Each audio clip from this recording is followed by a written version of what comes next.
Hello, my beautiful friends. For those that don't know me, my name's Carla, and welcome to the Pursuit of Purpose podcast. This is my podcast where I'll be talking about all the things we as a collective can do to enhance the relationship that we have with the world and with ourselves. It's very important that you do have an open mind because some of the opinions I will discuss is going to be a little controversial, and you may not exactly agree with every single one of them. But this podcast is exactly about that. Expanding our minds with curiosity and viewing the world through different perspectives every single day. This is the fourth episode of a 20-part series. If you haven't watched any of the other first 3 episodes, I highly encourage you to go and watch the first way, which is the way of responsibility, then follow through with patience, and then surrender before you watch the way of truth. These episodes are inspired by the wonderful book called Mason's Way, The 20 Universal Ways of Oneness, where the author Rachel explains the 20 universal ways of oneness step by step. But before you can embody the way of truth, you need to know how to embody the way of responsibility before you can go and embody any of the other ways. It's similar like school. You obviously need to start at kindy before you can graduate, realistically. So, for those that have watched the previous episodes, welcome back. I am so excited to talk about the way of truth because when I read this chapter, a little light bulb went off in my head. The way of truth, I feel, really combines them all together. And it just really shows that, you have to take responsibility first before you can have patience. And you need to be patient before you can surrender to life circumstances. But you cannot see the truth in the situations if you don't do any of those 3 things first. So it really makes sense as to why Rachel really emphasizes on the first way of responsibility being the first way. So, the way of truth. I'm going to use someone close to me as an example to start this episode off. I called Reese probably an hour or so before I started recording this podcast. Just had a general chat with him. And no, this is not me throwing him under the bus. It's just funny how one comment can open up someone to their own shit and their own self-awareness of how they actually are. I'm going to spare the details, but basically we were driving and he was just not embodying the way of patience whatsoever. He just kept complaining about, a light turning red and then someone driving too slow. And then it was like, oh, well, if we did the speed limit, we would have made that green light. And now this guy is holding everyone back, which is fair. Look, I get that. But I was just looking at him like, just chill out. We can't. It just is what it is. I let it sort of go, but it just kept happening all the way driving to the gym. And I was just like, I cannot deal with this right now. So I just made a comment with no intention behind it. I just said to him, Reese, you're complaining so much right now. And he was just whatever he said with his reaction of whatever it was. And that was it for that situation. He brought it up and he said, oh, you're going to laugh at this. And I was like, here we go, what? And he was like, I actually had a little epiphany moment with myself last night. And I was like, okay, keep talking. And he basically explained to me that he missed the light and it turned red. And as he complained, he actually became self-aware of him complaining. And the little comment that I said to him about, shit, you complain a lot, stayed in his subconscious mind and came forward to him in that moment. And he agreed to it. And he was like, shit, yeah, I do actually complain. And then throughout the whole trip of him driving home, he became self-aware of how many times he actually complained about just traffic or just shit that you can't control. He had a little epiphany and he sort of checked himself. He was like, Reese, why are you complaining? You can't control the traffic. So what's the point of being negative? And just before the turn off to go onto his driveway, a car in front of him was driving so slow and he instantly went into a complaint mode again. And he was like, what the hell? I literally just told myself off for complaining over something I can't control. Why am I doing it again? And that moment, it opened up his whole perspective. And he realized, yeah, shit, I do complain. And that is what happens when you see the truth. He took responsibility for his emotions and he was like, okay, I probably shouldn't be complaining over something that I don't have any control over.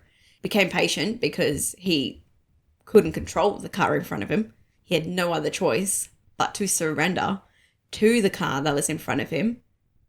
But he had to do those 3 things before he could sit back and see the situation for what it really is, the truth of him complaining over nothing. And now every single time, I hope, where he's now going to be driving, he's going to be consciously aware of the times that he is complaining.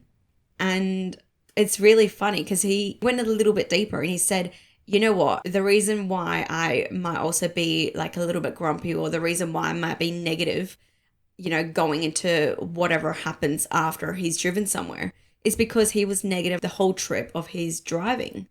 Every single thing that happens after he gets out of the car, he's not really going to be in the greatest mood because he's just spent, 20, 30 minutes, however long it is, being negged out. And coming to that awareness is so powerful. And that is what the way of truth is. The way of truth has got tremendous amount of power behind it. Saying the truth is like a shade of perspective, but once you put that perspective on, you can never take it off. It's like the red pill, blue pill theory. I'm sure we all know the term. If you don't, please watch The Matrix. It's like the most classic film. And although some people may say the film is just a film and it's very far-fetched, but as we all start to uncover, movies generally have an agenda behind them. So, hey, each to their own opinions, but yeah, let's leave it there. Saying the way of truth is like taking the red pill, because when you take the pill of truth, you wake up to the matrix and you start to see everything for what it is. There is no my truth, your truth. There's no 2 sides of the story. There's only one. And it's the way of truth. When you choose to see the world through this perspective, it honestly can be a very mind-bending experience. And most of the time, it is definitely not sunshine and roses. I tell you that much. Although, yes, it sounds amazing to be able to feel everything 10 times deeper, or seeing everything with much more meaning behind them, it can be soul-wrecking at times. Because not only do you see the truth of other people's shit, you wake up to your own shit. And it is a tough pill to swallow, especially when your ego is not ready. When your ego is not ready to swallow its pride, it's going to tell you as many lies it requires to soothe itself, just so it doesn't feel the threat that it feels from itself. Swallowing the pill of truth, it can honestly make your experience feel somewhat very important, but also at the same time, very minor compared to the grand scheme of things. Although you are only this little tiny dot in the universe, you have a choice. You can choose to do nothing with it and just enjoy life's guilty pleasures, or you can be a person to make a change. And more so importantly, you become conscious of the impact of your choices. how you respond to the world, how you talk to your mum, your dad, your best friend, the person that you don't really like or agree with in a situation. All of these things matter. What you say has got a direct impact onto someone else, and you do not know what is going on in their life, what they're experiencing, yet you understand that. So you know, and you choose your words carefully. Even if you do make a mistake, or if you do say something that you don't exactly really mean, but you see the truth and you realize, oh, that was actually a really mean thing to say, you can instantly say, I'm sorry. I'm sorry for being rude to you. Or it can be positive, and you see someone speaking their truth, and you turn around and you say, wow, that's really beautiful. I admire you for being so courageous. The things that you say have an impact. When you swallow the pill of truth, you also become very selective over the information that you consume. For example, that screen that you stare into. I'm just going to divert a little bit on that one because I find that this one is very important to me. And I'm not telling people what they need to do in their life, but I have found if you don't watch the news, you are going to be so much happier. And I'm not trying to push an agenda or anything. It's just black and white scenario. What is advertised on the news? Generally, negative shit. Things that seem of a great scale, yes, because obviously whatever is happening in the world, there are some devastating things, 100%. And obviously, yeah, not to be ignorant to what's going on. I'm not saying that either, because it is good to know what is going on. But dwelling on it, consistently being told the negative that is going on over what war is happening, who's died, who's done what, child trafficking, like, honestly, like, yeah, it's good to know this sort of shit, but this sort of shit happens anyways.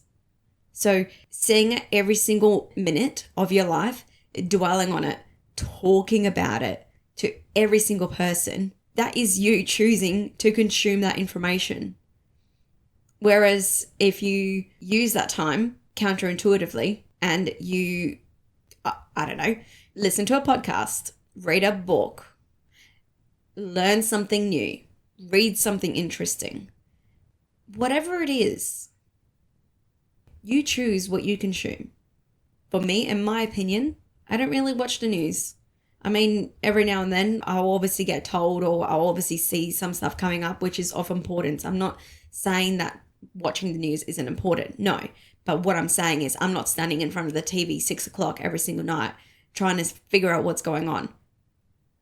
On an energetic level, that is instilling negativity into your brain. And also, it influences the level of information that you retain. Because obviously we know this. If you read something, you're not going to remember every single little thing of it unless you spend hours pretty much studying the thing. That's when you start retaining a lot more information, obviously. So let's say you are studying for a test or you are trying to improve your knowledge in some way, shape, or form.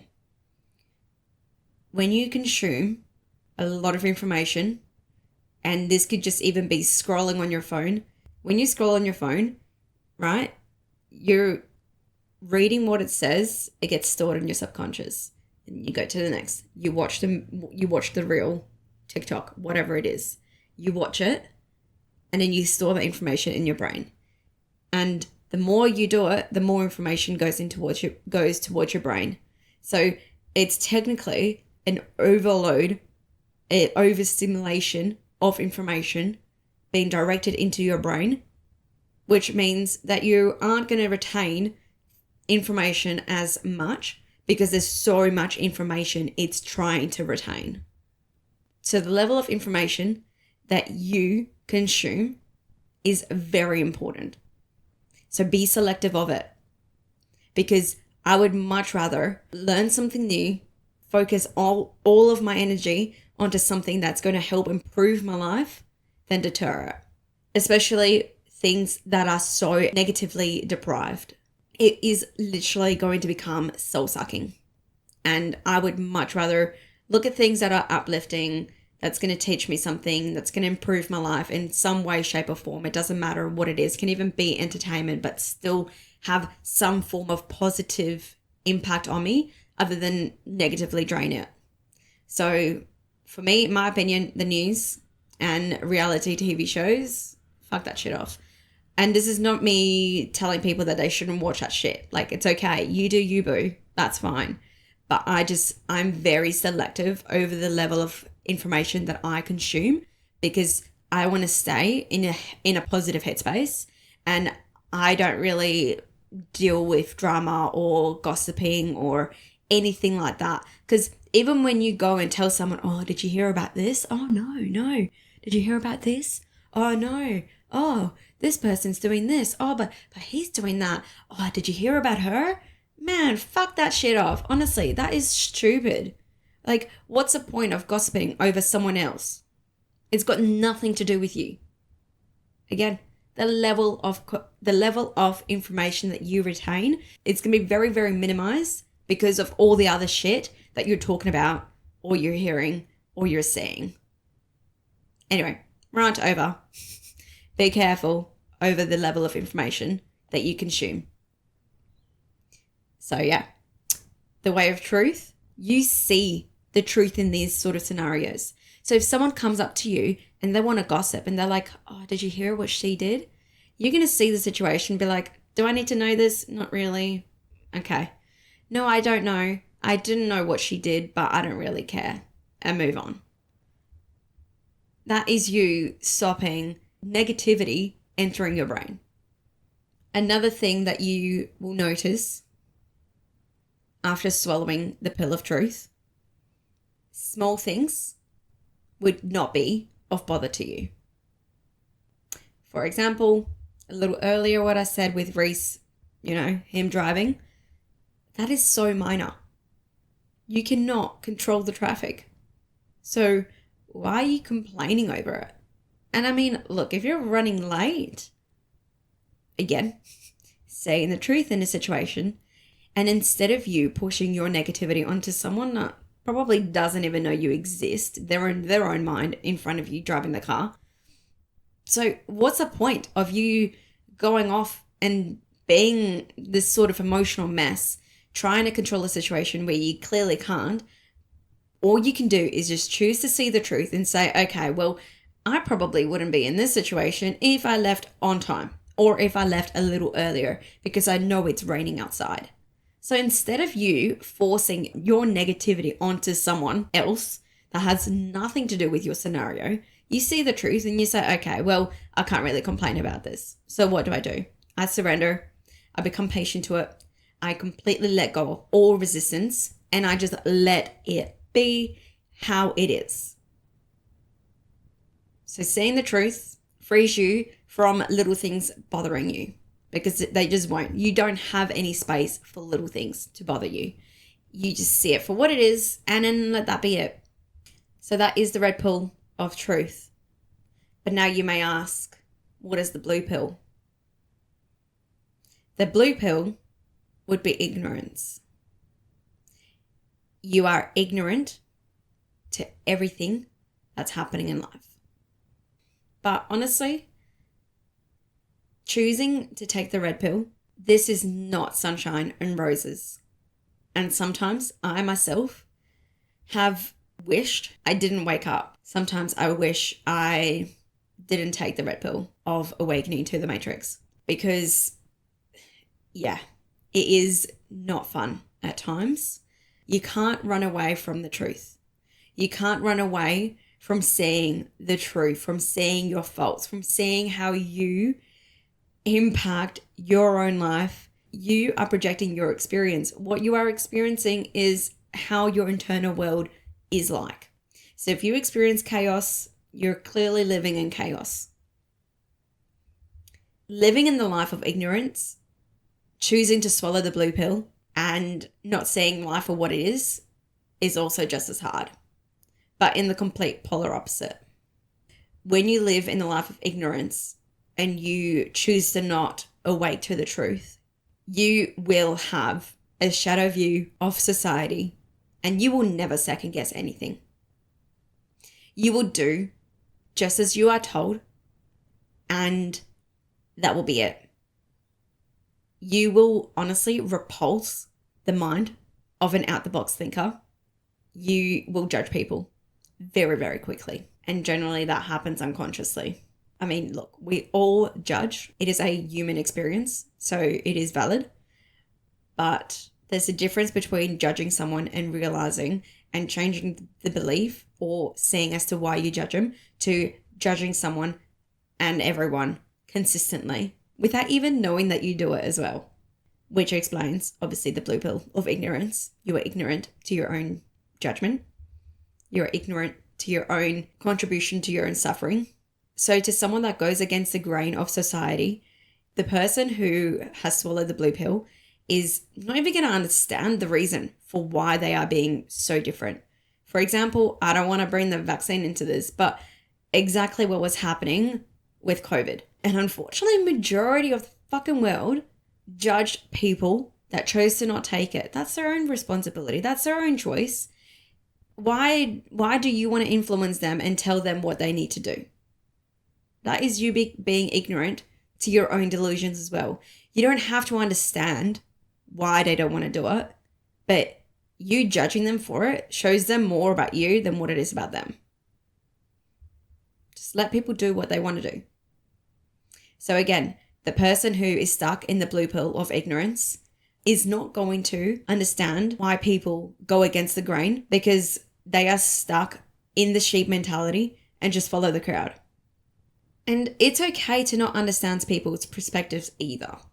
You don't have to understand everyone to not judge them or to let them be however they are. When you are stuck in ignorance, no matter how hard you feel that you have worked or how hard you try to stick to a diet, to work on a failing relationship, could be becoming patient with your daughter, your son. No matter how hard you feel you try at whatever the situation is, you will always be overshadowed by the side of you that always gives up eventually when things become too difficult to handle.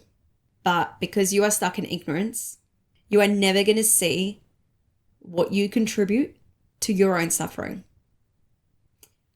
And one of the main things that all the blue pillars do, as what some would call the normies, perspective is honestly a very foreign thing for them anyways. Will not even know that they have a choice in choosing how a situation affects them. They won't. And some may be somewhat awakened to it, but not completely. Not to a degree that is going to have a massive influence over their life. So I guess it comes down to you. Which one do you want to choose? Do you want to choose to live the life that is challenging, yet just as rewarding? Or do you just want to stay blind in ignorance bliss? It's up to you. No one can force you to take either. And honestly, sometimes I wish I didn't have this perspective. I didn't have this knowledge of a perspective because it does seem a lot easier to be ignorant. But I'm very grateful that I have woken up to the delusions your mind plays on you.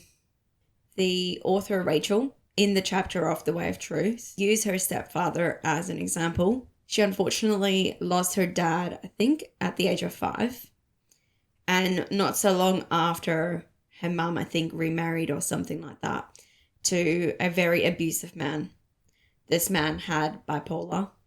He was running very abusive patterns. Majority of the time, they were mentally and verbally, but sometimes physical, abusive behavior towards her.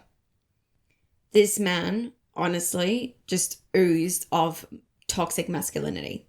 And she was raised by him all the way through up until she went to college. So from basically the age of 5.5, I think she said, no matter what her achievements were, it was never enough for him. And I mean, she had amazing achievements. She was the top of her class, eventually top of her school. She had A+ grades all the way through school. She had outstanding achievements in sports. She did, I don't know how many sports at once, but she was the overachiever in your year. That was her. That is who she was. But she did it all to get the approval from him, because no matter how hard she tried, it was never enough for him. I'm going to read a little bit of the chapter just so you can understand the level of impact this man had on her.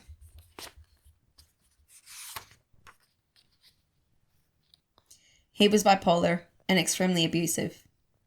Mental, verbal, emotional, and sometimes physical abuse was a part of every day throughout my childhood. I was consistently striving to prove that I was worthy to him. I reacted to the constant belittling and criticism with programs of, if I just run faster, play my sports better, get better grades, fake first place, he'll give me the validation I deserve. But when I got straight A's and top awards in my sports, he would react sometimes with hours of screaming at me, telling me that I was so pathetic, I didn't deserve to play that sport, or that I was still stupid because I didn't have a 4.0 grade point average. No matter what I achieved, it was never good enough. I feel for her. I, fortunately enough, didn't have to experience any of that. My dad wasn't abusive. He was very loving and very, very supportive towards what I was achieving in life. I can't imagine a life of experiencing that.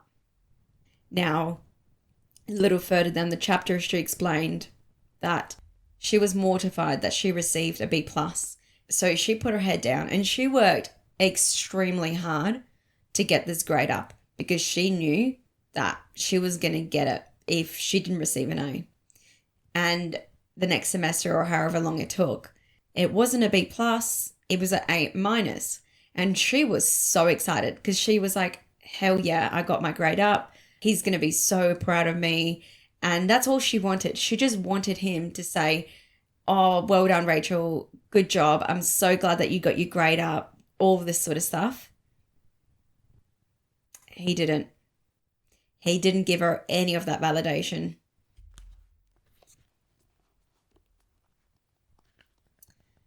But instead, his face changed to disappointment and even disgust. He immediately began ranting about my A. This is barely an A, he scolded. This doesn't even count as an A. And then he went on to tell me how stupid and worthless I was for not being capable of getting higher grades, and how I was a loser that would never get into college, blah, blah, blah. But here's the magic in this. When he first changed his facial expression to a -1, and I knew what was coming, I felt the fear and numbness sweep through my body. That extremely familiar flight or fight response that got activated on a daily basis. But this time, as he opened his mouth to spew out the diarrhea of abusive nonsense, suddenly had the epiphany that this has got nothing to do with me. I instantly received the divine truth that he was running abusive programs that he received from his childhood. And all he was doing was projecting those programs onto me. It wasn't personal. His abuse has nothing to do with my grades or how well I did in sports or was personal to me at all. It had everything to do with how he perceived and felt about himself. I was just the scapegoat for his own self-loathing and hatred. And from that moment on, although the abuse, of course, continued, and it was awful, I never took it personally. Studying and learning, getting better at the sports I played, were all for me. I did those things to improve who I was as a person and to show up in this world better today than I was yesterday. Not because I wasn't good enough yesterday, but because as a divine infinite being, I am capable of being even better today. You see, in that moment at age 13, I let go of trying to change my stepdad's perceptions of me. Never again offered resistance to who he was choosing to be towards me. I surrendered, and because I surrendered, I suddenly was able to see the realm of truth.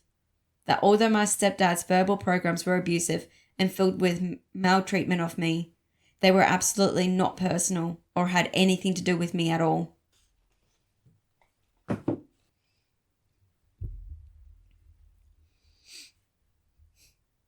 How powerful is that? From going from a mindset of, I just want this person to love me. I just want this person to give me the validation that I so hope for, to realizing he can't give me it because he was never given it. Saying the truth frees you. It frees you from the delusions your mind plays on you. She was able to see that his abuse had nothing to do with her. And majority of the time, if someone reacts to you negatively, when you don't try and have that impact on them, and you see that it's got nothing to do with you, you are not going to take that personal. And that is so powerful. Knowing that you have control, how you choose people's reactions influence you. It's so amazing how she was able to see the truth in such a traumatic situation. From her seeing that it had nothing to do with her, completely freed her from the self-hatred that she would have formed from him. She knows him reacting this way, it doesn't influence her anymore. And honestly, my thoughts go out for anyone who had experienced something similar to what Rachel has in her childhood from your dad, mum, caregiver, brother, sister, whatever it is, whoever it is. I feel for you. But if you choose to see the truth in the situation, to see that it's got nothing to do with you and everything to do with them, it will honestly lift so much weight off your shoulder, because you are not going to hold that weight anymore. And you are going to be free. You are going to free yourself from all of the beliefs that you had to ingrain into yourself about this person. You are going to free yourself from all of the negativity this person had on you. You see the truth. You see the truth. And this also goes to the times when you have an argument with someone and you embody the way of truth. You will realize when you are going back and forth with this person trying to get your opinions across, all you're doing is just spitting your emotions at each other. When you embody the way of truth, you can take a step back and you experience a situation for what it is. You can just literally turn around and say, okay, honestly, we are not getting anywhere. Let me take a second. You take a second. Let's regroup our emotions and then we can come back to each other and have a conversation about this like grown adults. Or if you aren't the person that needs to take space and you have the desire to resolve something instantly, you still need to separate your emotions from the situation. Patience, surrender. And you to come and tell the person exactly how you feel, but also be emotionally mature about it and choose words that is not going to aggravate them anymore. But also that person needs to take responsibility and also not react to certain words because they see the truth in a situation that you are trying to take responsibility for your actions and you are explaining your situation. They see the truth and they choose to put their emotions to the side. Patience, surrender to what you're saying, not react negatively towards it, so that you can both say and come to an agreement and move forward from it. But unfortunately, majority of the time, people cannot do that. When you embody the way of truth, as you can see, it is going to set yourself free from so many situations. It will also change the direction of how situations go, because you are going to be in a much better headspace to have a positive outcome rather than re-experiencing a constant negative one. Instead of having the same argument but different words used over your whole time that you are with your partner, you get to use the clashes and use it as a stepping stone for the deepening of your bond, and also understanding the other person's emotions, their reactions, their conditioned selves, their past, and how it influenced their current behaviors. You are going to see all of that, but you're also going to choose to not let it affect you, because you are the person who has taken the red pill. You are the person who knows that you are in control of what influences you, what influences your mind, what influences your emotions, and what also influences the way how situations unfold. But if you choose to not take that red pill, you are going to be stuck. And unfortunately, it's going to be forever until you choose to see the truth. There's this little cursor I want to read, because this is honestly so powerful. So let's take a scenario where you are in an argument with whoever. Let's say hypothetically this person told you that, oh, you can't do the job right. Although you hearing that triggered you because you always had to prove yourself to your dad, hypothetically. And your dad always told you, oh, you can't do this right. Nah, let me do it. And it was always a constant nitpicking, right? Will run programs of defensiveness when they feel attacked. Yet most of the time, the truth is the person isn't even being attacked. It's only perceived that way because an unhealed inner child wound got triggered within them. The truth is the person, you, isn't being attacked. It's only perceived that way because an unhealed inner child wound got triggered within them. So they'll project their feelings of inferiority onto another, claiming that the other person is being judgmental, critical, or superior. When if they take the time to self-assess, the truth is an inner child wound got triggered, and the feelings from being judged, criticized, and feeling inferior or not good enough that was created from childhood flooded the body through the activations of energetic memory. This is what it means to have a mental, emotional, and inner child program activated. Then, the behavior programs of defensiveness, attack, and deflection, for example, are played out. You project onto them what you perceive they were doing.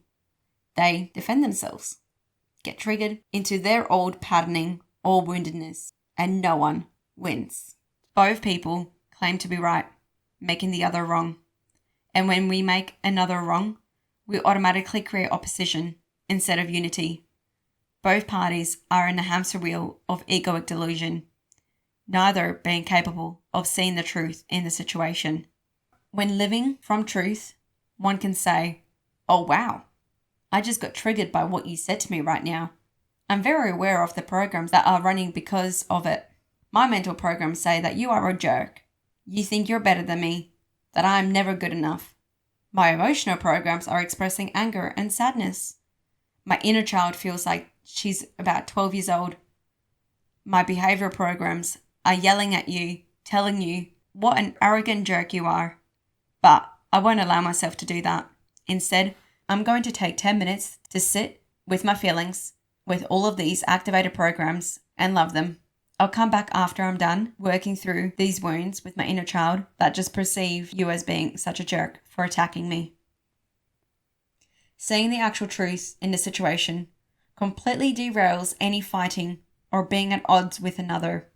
It allows you to take radical responsibility for your own triggered states and woundedness that still need to be healed. When you live at such level of truth, you can heal anything. The way of truth would deter most divorces, rectify all misunderstandings, and even prevent wars. It would allow for mistakes and poor choices to be seen for what they are, rectified and healed.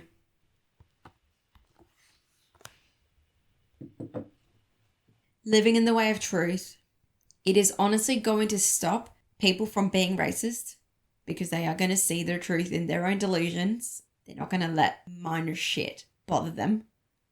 They're not going to cause unnecessary drama. Honestly, life is just going to be so carefree, but we all need to live in it for it to actually completely change the world that we live in. Only then can you knock on the next way of oneness, the way of presence. You need to see situations for exactly how they are before you can become a present human being. You need to embody all 4 ways before you can go to the next one. And obviously, by now, you would know why. Because, exactly. Everything has a step process. And if you don't know how to embody the way of responsibility, every other way that comes after it is going to crumble. And it's the same with every other way. You cannot embody presence without knowing the truth in the situations, without surrendering to the situation, becoming patient of the situation, and also obviously being responsible over your doing of the situation. Seeing the way of truth frees you from all of the egoic delusions that you have. It frees you from the mental mind games that you play with yourself and other people, which obviously allows you to become present, observe people, their opinions, their reactions, observe the world for how it is unfolding in front of your eyes, regardless of what your emotional state tells you this moment is. You're choosing to stay awake, regardless of the patterns that are running in your head. No matter how much this person pisses you off, you are still allowing them to say, do, or be whatever they are, choosing how it affects you. The way of truth is the moment of epiphany. Because when you wake up to the way of truth, you wake up to everything. Only after the way of truth is when, in my opinion, you start to completely set yourself free. But you need to work on the first 3 ways before you can start taking those steps. And that's a wrap, everyone. Thank you so much for listening to my podcast. It honestly means the world to me. And I know I say this in every single episode, but I'm going to keep saying it because I really am very grateful that people are listening to me rambling on, as this is me living in my purpose. Thank you so much for tuning in to my podcast. And I will see you in the next way of presence. Bye.